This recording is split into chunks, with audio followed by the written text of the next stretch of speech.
Okay, so they've identified with you their problems. They've gone into some detail along the line of questioning that you've covered with them. Now, this part is when you have to play it quite cool because it's still a 5-10 minute conversation. You can't possibly know whether or not you're the right fit. So do not fall into the trap of doing the typical salesman thing of saying, yeah, we can definitely help with that. Let's get a meeting booked into the diary and we can run through a demo.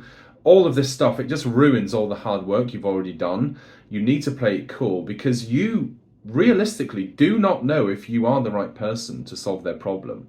You might be, but at the same time, you might not be. So to really just facilitate that process, end the call by saying something along the lines of, okay, Mr. Prospect, so I've enjoyed finding out more about what you're currently doing and a bit more about your company.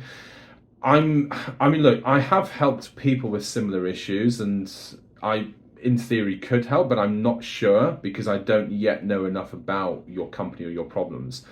But would you be adverse to maybe, spending a good 30 or maybe 45 minutes discussing in more detail? And if at the end of that conversation we feel like, we're not going to say no to each other, perhaps we could discuss next steps from there. But I think it's important now just to understand, if this is indeed, going to work on both sides. So does that sound like a fair plan? Yes. Okay, so let me. Do you have your calendar there? And let's look in the next couple of days. So, and then you book the time, and you then have your meeting. But it's been very non-salesy because you've said to him, "Look, I might not be right. I don't yet know, but to find out, why don't we speak for a longer time?"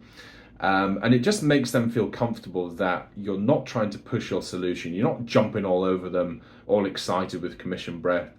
You're just taking it very slow, one step at a time, and playing it cool so that you can start. You're moving at their speed. You might want to look at it that way.